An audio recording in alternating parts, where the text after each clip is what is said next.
It's time for children's story.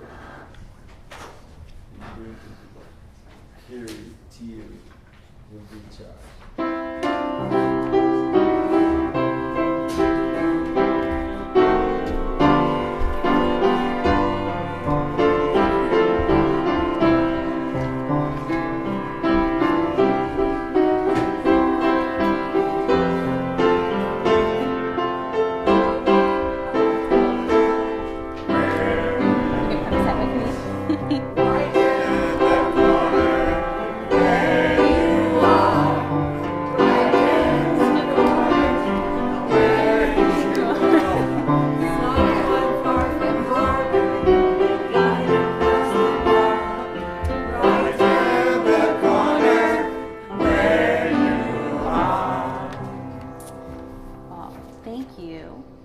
Coming, since my children are the only ones that are here. So I have big children here to listen to my story. Yay. I have a story that we picked out from schooling, and it was a very touching story. And so I think Abby's the one that suggested it, which, do I need the microphone? Is it this one? Okay. This one, I had to hold it? All right. Anyhow, my oldest daughter, which is not here, suggested this story. So it's called Every Intentions But One. The family sat in the library, a little anxious-eyed. The doctor stood in the doorway. Your aunt is just wore out. That is all. She must have absolutely quiet and rest for a while. I have appetizing meals served to her. She must be given tender, loving care.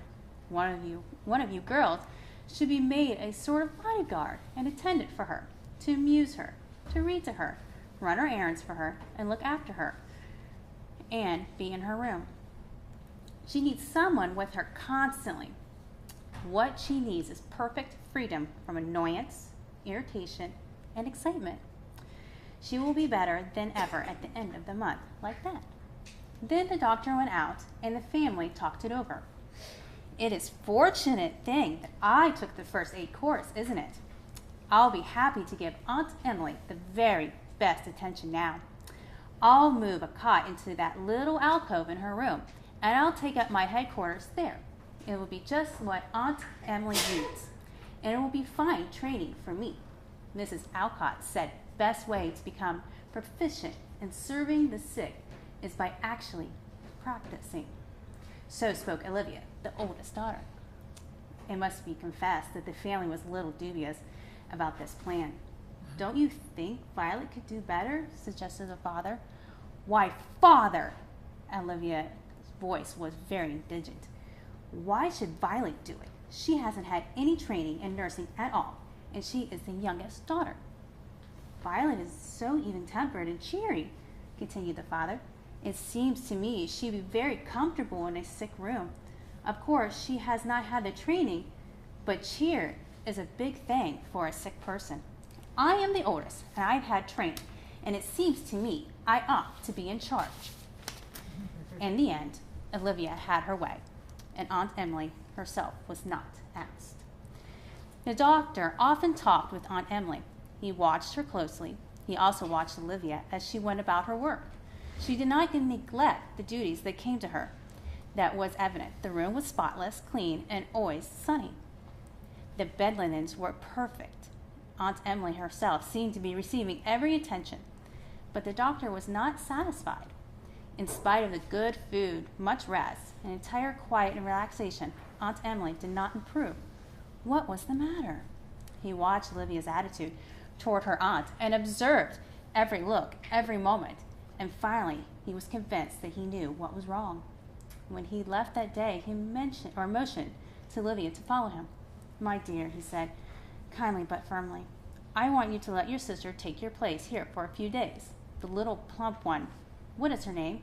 Yes, Violet. I want you to turn everything over to Violet for a while. A change is sometimes good for a patient. Why, doctor, I have been doing so badly. No, you have worked hard. You have kept the room perfectly clean. You have read. You have served meals. But now let the other one try it. Olivia was hurt. I'm sure Aunt Emily has no reason to complain. I had given her every possible attention. Olivia was banished, and Violet was sent in to her aunt to take her sister's place. And again, the doctor watched. It must be confessed that the room was a little less orderly. For instance, the long muslin curtains were generally drawn back away from the window and thrust over the corner of the picture. The doctor's eye rested upon them more than once. Aunt Emily explained promptly, I like to feel the breeze coming in full and strong. I do not like to see curtains blowing back and forth. And I do not like to give the sunshine a broad sweep at me. It wrinkles the curtains badly and looks untidy, but I want it. And of course, Violet fixed them for me. The doctor smiled. One afternoon, he dropped in unexpectedly. The room and the patient were unpresentable, to say the least. A comb and a brush lay on the white coverlet, and the two were eating apples, and the two unsightly cores were on the dresser tray. Aunt Emily only laughed at the doctor's expression. Violet was just ready to brush my hair when I happened to think of the apples. But never mind, doctor, she'll brush it nicely when we're gone, or when you're gone. Did you forget your medicine at 2 o'clock? I forgot all about it, declared Aunt Emily, laughing again. I remembered it, said Violet, but I remember you said it was better for one to be interested and amused than taking countless bottles of medicine, so I just brought in the apples. Quite right, said the doctor. Then he added, as I explained to you, medicine is the least essential part of your aunt's treatment. If anyone accuses you of neglecting your patient, Miss Violet, send him to me. A cheerful heart does good like medicine, said Aunt Emily, softly turning fond eyes upon her loving niece. Exactly, answered the doctor. Now the two sisters were very different, weren't they? One, they both gave the needs of her aunt, right? But one showed the aunt love and kindness and gave her a spiritual need, didn't she? So what should we do? Should we not do the same when we're out and about? If we see somebody drop something on the ground, should we not run up and pick it up for them? I know my children do very well. And then I know they also open the door. And, you know, people need that. Young, my age, older, they love to see children showing love.